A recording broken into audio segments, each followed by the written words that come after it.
ಶ್ರೀ ಗುರುಭ್ಯೋ ನಮಃ. ಹರಿ ಓಂ. ಭಾದ್ರಪದ ಮಾಸದ ಶುಕ್ಲ ಪಕ್ಷದ ದ್ವಾದಶಿ ಶ್ರವಣ ನಕ್ಷತ್ರದಿಂದ ಕೂಡಿದ ಮಧ್ಯಾಹ್ನದಲ್ಲಿ ಭಗವಂತ ವಾಮನನಾಗಿ ಅವತಾರವನ್ನು ಮಾಡಿದಂತಹ ದಿನ. ವಿಶೇಷವಾದಂತಹ ಭಗವಂತ ಅನುಗ್ರಹವನ್ನು ಮಾಡಿ ಎಷ್ಟೆಷ್ಟೋ ಅವತಾರಗಳನ್ನು ಮಾಡಿದ್ದಾನೆ.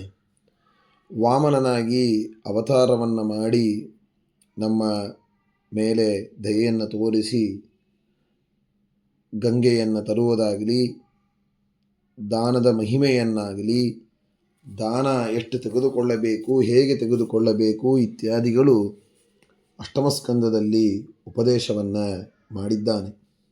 ಅಷ್ಟೇ ಅಲ್ಲ, ಮಿತಿಮೀರಿ ನಮ್ಮಲ್ಲಿ ಎಂದಿಗೂ ದುಡ್ಡು ಇರಬಾರದು. ಬಲಿಯಲ್ಲಿ ಎಲ್ಲ ತರಹದ ಸಂಪತ್ತಿನಿಂದಲೇ ಅಹಂಕಾರ ಬಂದಿತ್ತು.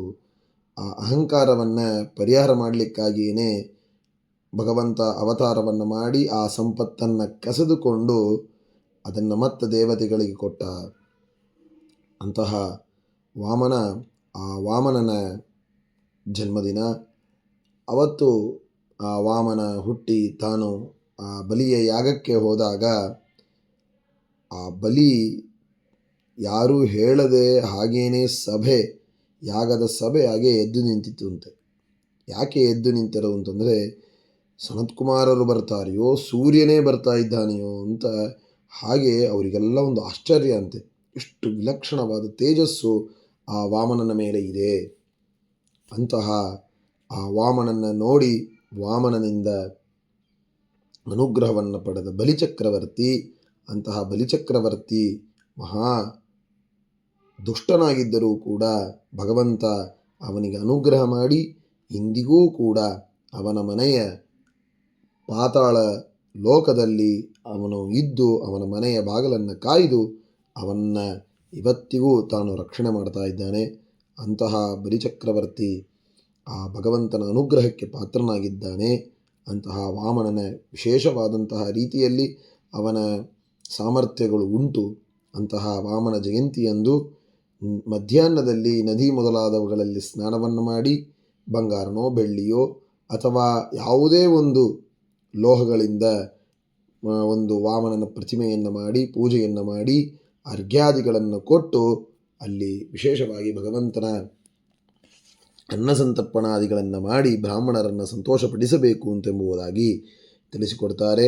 ದೇವೇಶ್ವರಾಯ ದೇವಾಯ ದೇವಸಂಭೂತಿ ಕಾರಿಣೆ ಪ್ರಭವೇ ಸರ್ವದೇವಾನಾಂ ವಾಮನಾಯ ನಮೋ ನಮಃ ಅಂತ ಹೀಗೆ ಆ ಪೂಜೆಯನ್ನು, ವಾಮನನ ಪೂಜೆಯನ್ನು ಅವಶ್ಯವಾಗಿ ನಾವು ಮಾಡಬೇಕು.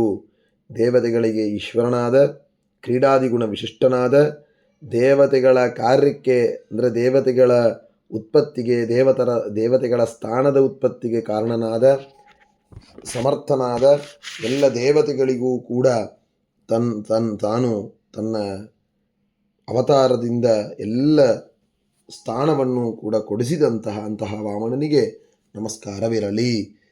ಅರ್ಘ್ಯವನ್ನು ಅಂದಿನ ದಿನದಲ್ಲಿ ಬಿಡಬೇಕು.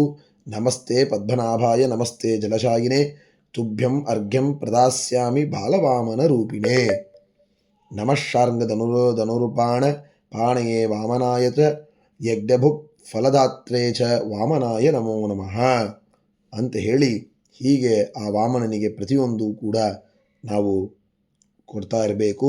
ಅರ್ಘ್ಯಗಳನ್ನು ಕೊಟ್ಟು ಅವನನ್ನು ಸಂತೋಷಪಡಿಸಿ ವಾಮನ ಪ್ರತಿಗೃಹ್ಣಾತಿ ವಾಮನೋಹಂ ದದಾಮಿತೆ ವಾಮನಂ ಸರ್ವತೋಭದ್ರಂ ದ್ವಿಜಾಯ ಪ್ರತಿಪಾದಯೇ. ಎಲ್ಲವೂ ವಾಮನ ಕೊಟ್ಟಿದ್ದು ವಾಮನನೇ ಸ್ವೀಕಾರ ಮಾಡ್ತಾ ಇದ್ದಾನೆ.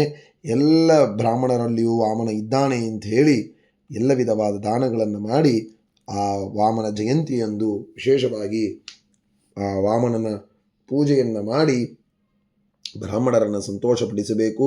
ಅಂತಹ ವಾಮನನಿಂದ ಇಂದಿಗೂ ಕೂಡ ನಾವು ಅವನ ಪಾದದ ಹೆಬ್ಬಟ್ಟಿನ ಉಗುರು ಅದು ತಾಕಿ ಬ್ರಹ್ಮಾಂಡದ ಕರ್ಪರ ಹೊಡೆದು ಬಂದಂತಹ ನೀರು ಅದು ಗಂಗಾ. ಅಂತಹ ಗಂಗಾದಲ್ಲಿ ಪಾವನರಾಗಿ ಇಂದಿಗೂ ಕೂಡ ಎಷ್ಟೋ ಜನ ಸಜ್ಜನರು ಅದರ ಉಪಯೋಗವನ್ನು ಪಡೆದು ಜ್ಞಾನಾದಿಗಳನ್ನು ಪಡಿತಾರೆ. ಅಂತಹ ಜ್ಞಾನವನ್ನು ಆ ವಾಮನನಲ್ಲಿ ಬೇಡಬೇಕು ಅಂತೆಂಬುವುದು ಕೂಡ ಪ್ರಮಾಣ ಇರ್ತಾ ಇರುವುದರಿಂದ ಅವಶ್ಯವಾಗಿ ವಾಮನನಲ್ಲಿ ನಾವು ಪ್ರಾರ್ಥನೆ ಮಾಡುವುದು, ಒಳ್ಳೆಯ ಬುದ್ಧಿಯನ್ನು ಕೊಟ್ಟು ನಿನ್ನ ಶಾಸ್ತ್ರ ವಿಷಯದಲ್ಲಿ ವೈರಾಗ್ಯ ಇವುಗಳನ್ನು ಬರುವಂತೆ ಅನುಗ್ರಹವನ್ನು ಮಾಡು ಅಂತ ಹೇಳಿ ವಾಮನನ ಅನುಗ್ರಹಕ್ಕೆ ನಾವು ಪಾತ್ರರಾಗೋಣ ಅಂತ ಕೇಳಿಕೊಂಡು ಈ ವಿಷಯವನ್ನು ಆ ವಾಮನನಲ್ಲಿ ಸಮರ್ಪಣೆಯನ್ನು ಮಾಡ್ತೇನೆ. ಶ್ರೀಕೃಷ್ಣಾರ್ಪಣಮಸ್ತು.